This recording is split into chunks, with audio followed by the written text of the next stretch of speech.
Fala pessoal, beleza? Mais um fechamento de mercado no ar, meu nome é Rafael.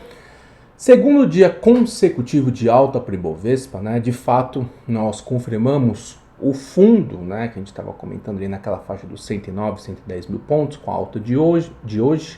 A alta de ontem já dava um sinal em relação a esse movimento e retornamos para os 113 mil pontos, né? 113 mil pontos é uma faixa de resistência muito importante. Foi o topo ali de novembro, dezembro, que o mercado ele tentou romper uma vez, tentou romper em novembro, tentou romper em dezembro aí. Foi quando o mercado não conseguiu romper, foi perdendo suporte e atingiu 101 mil pontos. Então, sem dúvida nenhuma, uma resistência muito importante, né? E a gente chegou a trabalhar com uma alta em mais de 1%, atingimos a resistência e devolvemos não todo o movimento, mas um pedacinho aí do movimento. Deixamos uma sombra superior até que razoável, a gente vai dar uma olhada no gráfico, em vista, né, de um movimento de queda, né, uma queda aí de 1,5% do S&P, né, o mercado norte-americano virando, e a gente vai falar um pouquinho mais sobre tudo isso. Mas vamos, antes de falar, né, dessa perda de força, vamos falar do que motivou essa alta do Ibovespa. Mais uma vez as commodities, né, vem guiando todo esse movimento de alta do mercado. Minério de ferro subindo 1,43, ainda repercutindo, né, o resultado do PIB chinês do quarto trimestre na segunda-feira à noite no caso, né. Foi um resultado abaixo, um crescimento abaixo em relação ao ano passado? Sim, mas foi bem acima do esperado, né? E dá assim, esperanças de que a economia chinesa se recupere mais rápido do que o esperado, né, para esse 2023. Talvez não seja um crescimento de mais de 5%, tal, mas melhor do que esperado. Então, um ritmo de a reabertura econômica fazendo efeito. Isso gera uma expectativa positiva, né, para as commodities, em especial o minério de ferro, né? Passou novembro e dezembro precificando esse movimento, hoje subindo mais um pouquinho por conta disso, né? Fez um movimento de queda, né, depois de bater o 130, agora está no 127, voltando aí para a máxima do ano passado. Então, isso, sem dúvida nenhuma, ajuda a mineração e ajuda a siderurgia. Destaques de alta de hoje, né? Hoje também vamos chamar a atenção os bancos, setor financeiro, ajudando o movimento de alta do Ibovespa, né? Itaú subindo mais de 1%, Banco do Brasil, né? A própria Bradesco também subindo aí cerca de 1,5%. Então, enfim, os bancos ajudando nesse movimento, né? Justificando o mercado voltar para 113 mil pontos. Algumas empresas do setor doméstico também seguindo esse movimento, afinal de contas tem muita coisa barata, múltiplos interessantes, né? Alguns setores premium com múltiplos interessantes e que esses papéis seguem com esse movimento de recuperação. O mercado, né, voltando a olhar com mais atenção, com bons olhos essas empresas, né? Um grande exemplo hoje, um destaque de alta, por exemplo, Localiza, subindo 4%, né, voltando aí para a faixa dos R$58, tá? Só que o que aconteceu, né? A gente vai dar uma olhada no gráfico, o mercado bateu 113 e devolveu até que bem. Isso por conta do mercado norte-americano, além da resistência importante, né? Mas o mercado norte-americano ajuda a explicar bastante esse movimento, tá? Primeiro, todo mundo, né, a gente foi falando a expectativa pela inflação ao produtor norte-americano, né? E não decepcionou, na verdade, né? Se você for olhar no primeiro momento, a inflação, o número cheio que a gente chama, né, que utiliza todos os segmentos, ele veio com uma deflação de 0,5. Né? Então, e o mercado estava esperando uma deflação de 0,1, então veio bem melhor do que esperado. Mas, mais uma vez, assim como na inflação ao consumidor, dois segmentos, né, dois segmentos que fazem parte da cesta de inflação, né, do índice, foram destaque. Combustíveis e, né, setembro, outubro, novembro e dezembro, petróleo desmanchou, né, saiu do 100 para os 75, ajuda bastante a explicar esse movimento da inflação, e também a inflação justamente por conta da queda das commodities, né, a queda das commodities agrícolas. Então, são segmentos mais voláteis, né, e que assim, obviamente são importantes, né, no componente de inflação, mas eles são, como eu falei, voláteis, né? Eles uma hora estão ajudando, uma hora estão atrapalhando. Então o que é legal sempre olhar? O núcleo de inflação, que faz parte da cesta, você tira esses itens voláteis, como energia, alimentação, e a gente consegue ver um pouco mais como está a inflação na economia, né? No caso da inflação produtora, a gente fica mais de olho na inflação de serviços, né? Parte de custo, né? Salarial, tudo isso. E o núcleo de inflação, esse veio bem em linha com o esperado. 0,1% de inflação.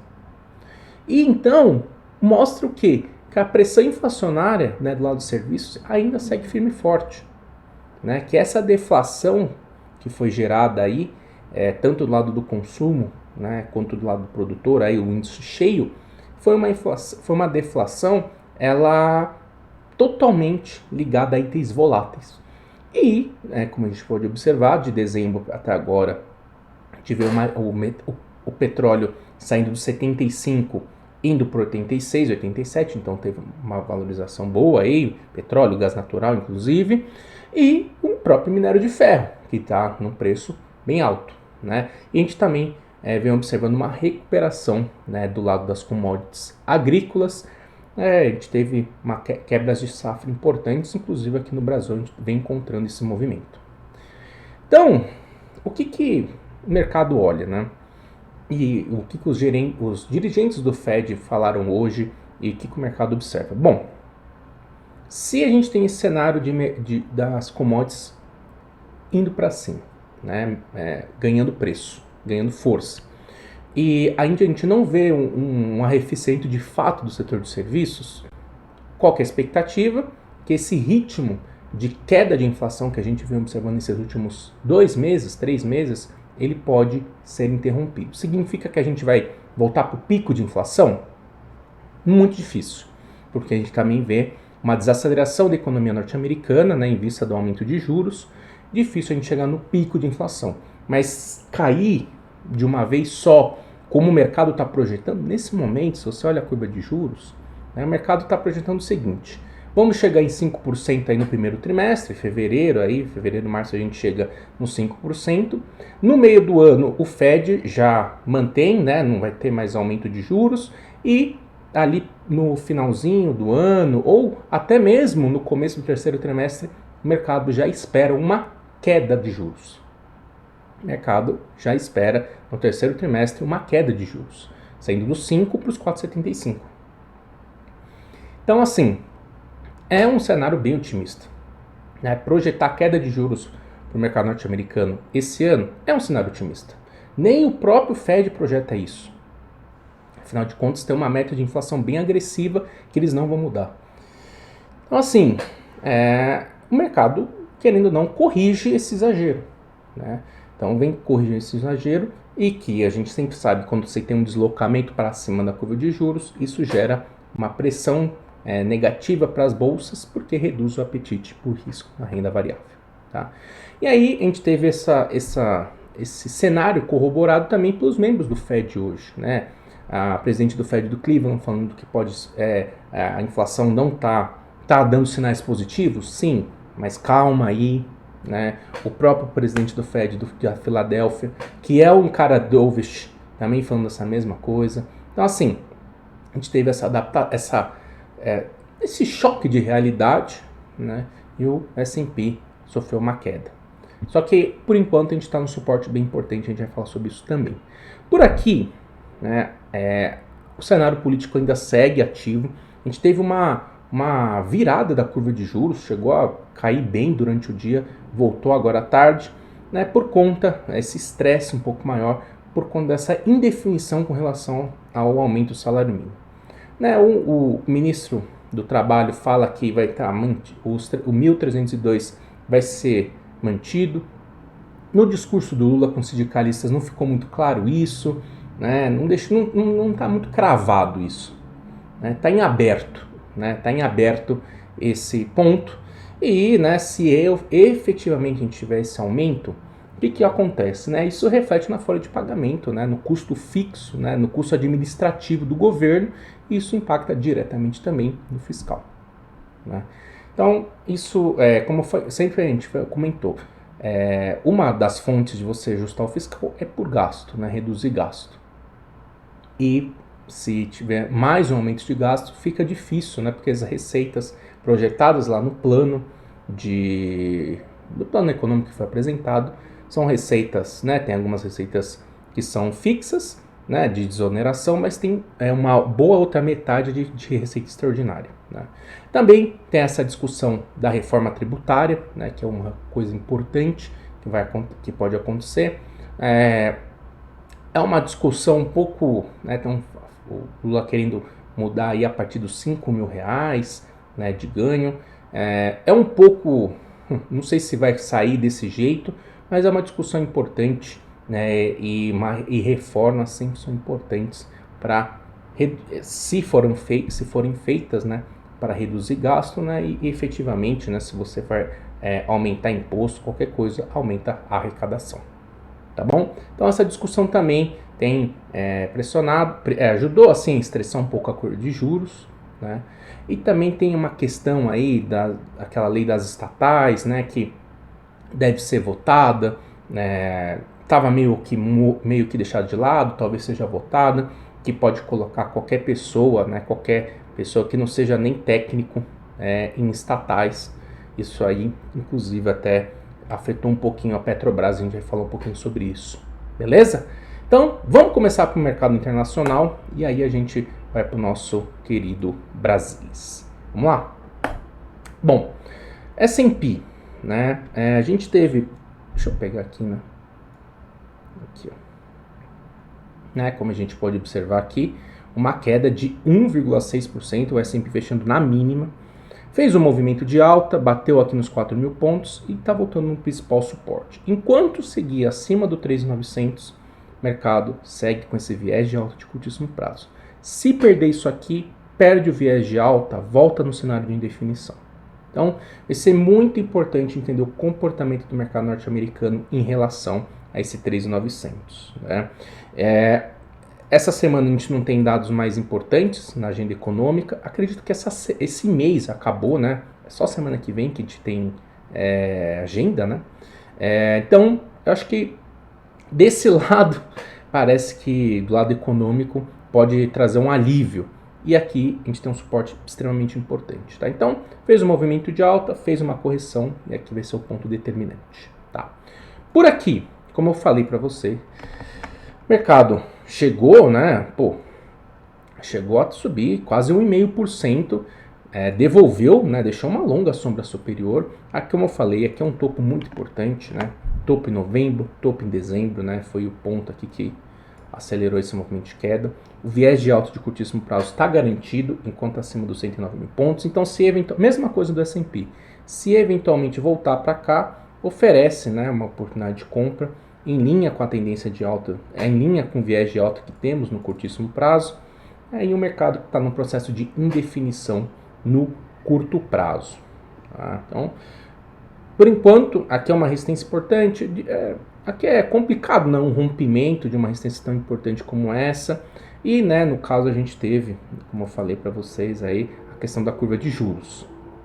Difícil imaginar fechar ainda mais do que está, né, difícil pensar assim no macro.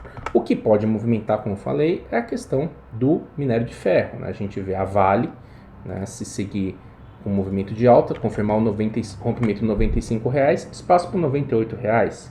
A própria Gerdau rompeu o topo histórico, tendência de alta clara. CSN, Uzi Minas, se conseguir romper esse R$8 aqui, engata um movimento de alta importante também.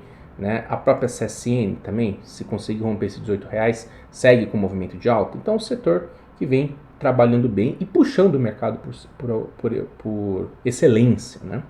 E nós temos a Petrobras. Hoje, né, tem essa questão da lei das estatais, é um ponto importante para a empresa, né? Afinal de contas, essa é a principal dúvida com relação ao que vai acontecer com a empresa. Né? Porque se você olhar o petróleo, se você olhar os múltiplos, a expectativa de alta do petróleo e os múltiplos, sem dúvida nenhuma, comprar Petrobras faz todo sentido porque está barato. O ponto é, como esse novo governo vai trabalhar a gestão da empresa, a gestão de caixa, como é que vai ser a alocação disso, que essa é a principal dúvida. E a questão da lei das estatais, você dá liberdade de colocar, assim, pessoas que teoricamente não são técnicas para cuidar empresas estratégicas, né, para o governo, geram né, assim, gera uma desconfiança nesse processo de otimização de gasto, né, do caixa. Ontem, né, subiu 6%, hoje caiu aí 2%, uma correção natural, mas no final das contas fechamos abaixo do 25,30. Né? Então, não confirmou o rompimento, mas enquanto acima desse 24,80, enquanto acima das médias, esse rompimento ainda é uma possibilidade. Né? Esse rompimento ainda é uma possibilidade por conta, né, se você olhar o semanal, pela tendência de alta de curto prazo. Então, por enquanto, não dá para descartar o rompimento dos R$25, mas se eventualmente voltar a negociar abaixo das médias, vai ter um rompimento falso, e aí volta a... Por enquanto está sem tendência no curtíssimo prazo, em tendência de alta no curto prazo. Se perder esse 23,90 aqui, o viés de baixa, né, que a gente tem determinado para essa perna de baixa aqui, ele volta a fazer sentido. Né? Então, vamos ficar de olho. Está no ponto bem importante. Beleza? Dos bancos, seguindo com o movimento de alta, Itaú, assim como o Ibovespa, né, atingiu uma resistência importante, no caso aqui o 26,70, que foi também o ponto aqui de topo em novembro, que abriu o caminho para esse movimento de queda. Santander se recuperando, né, depois da queda, aí, em vista da questão do varejo, da exposição ao varejo em Americanas, confirmando o fundo nos 28,60. O próprio Bradesco se recuperando, marcando suporte aqui no 14,50, 14,40, tá? E também nós tivemos aí a B3, manutenção dos 12,70, aí lutando para romper, se firmar nessa região dos R$13, tá bom? Dos destaques aí do dia, o principal destaque do dia foi Camil, um call de compra, nossa, subiu 20%. Um call de compra do Bradesco, né, apontando aí um potencial de valorização bem relevante, levando em conta aí a questão do mercado de arroz, né? Tá tendo, né, uma quebra de safra de arroz no Rio Grande do Sul, em outras, Argentina, né? Então, provavelmente aí deve isso gerar, né, maiores preços, né? E maiores receitas para a empresa, afinal que isso ela consegue repassar bem para o cliente, né? Além de ter outras alternativas, enfim. Então vale a pena, se você gostar da empresa, vale a pena dar uma olhada aí no call, bem interessante, tá? E outro do lado, destaque, né, correção do setor de varejo, né, depois da forte alta, natural. Importante aqui, por exemplo, Magazine Luiza é ficar acima dos R$3. Beleza, pessoal? Então é isso. Grande abraço e até mais.